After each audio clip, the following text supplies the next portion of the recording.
The case of Matthew Perry is bizarre, strange, and disturbing all at the same time. If you don't know who Matthew Perry was, Matthew Perry played Chandler in the US sitcom Friends.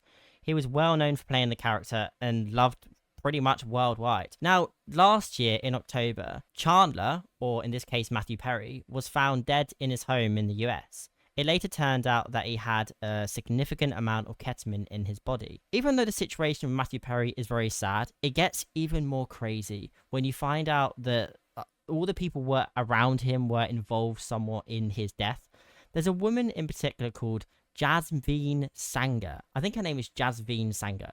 And I'm going to speak about an article now where people talk about Jasveen and talk about her crazy behavior and how she was the drug lord of California and North Hollywood. Now, the article in question I want to discuss is this one. Matthew Perry, what is it like living next to Ketamine Queen linked to actor's death? Now, apparently this woman was well known in Hollywood for being a drug lord.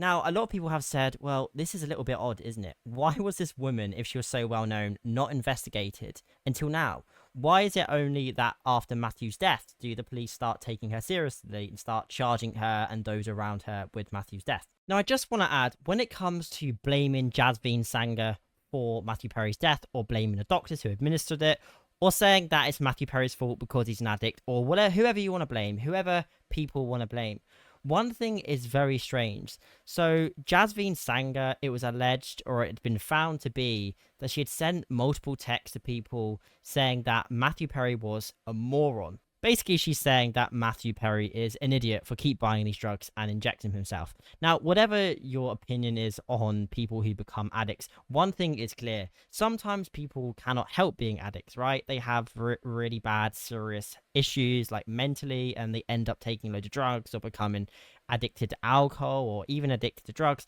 and it's because of the fact that they are struggling. But when you find messages like this from Jasveen, it does raise questions about her intentions and the malice in her behavior, and I think that's something a lot of people picked up. She reportedly began to provide Perry, who had been undergoing ketamine infusion therapy for anxiety and depression, with the drug through Fleming, who would then give it to Perry's assistant, Loa Massa. But the article basically just goes on to explain how this woman was well known in the industry, and surprise, surprise, a drug dealer was supplying drugs for some time. It also goes on to say that they found approximately 79 vials of ketamine and around 1.3 kilos of orange pills containing methamphetamine, hallucinogenic mushrooms, and cocaine. This was when they were searching her home. After her arrest on Thursday, Sangha was charged with conspiracy to distribute ketamine, maintaining a drug-involved premises, and possession with intent to distribute methamphetamine, possession with intent to distribute ketamine, and 5 counts of contribution of ketamine. So basically, let's get this right?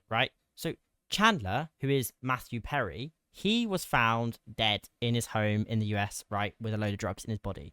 Apparently, the people around him were administering these drugs, and this woman was supporting him in terms of the administration because she was supplying the drugs. Now, the thing is, where does the blame fit? Well, firstly, the blame fits with Matthew Perry, obviously, because he's an addict. But some would say that being an addict isn't a choice. You could have depression or anxiety, like they said, so he might have had this problem, but he may not have necessarily been to blame.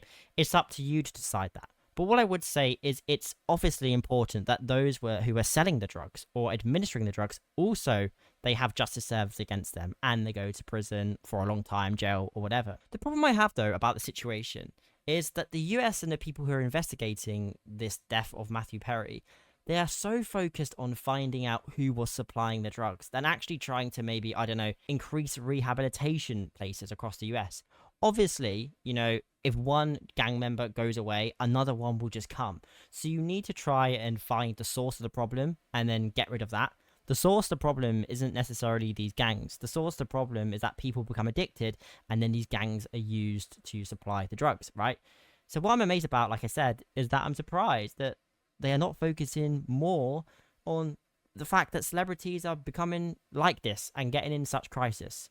And I think the situation is sad because the focus has been away from Matthew Perry and more about who supplied him the drugs, when, to be honest, it's not the most important thing. The most important thing is making sure that this doesn't happen again and another person doesn't commit suicide as a result of a drug overdose or addiction. But anyway, that's it for today, guys. Thanks for watching, and I'll see you tomorrow. Okay, bye-bye.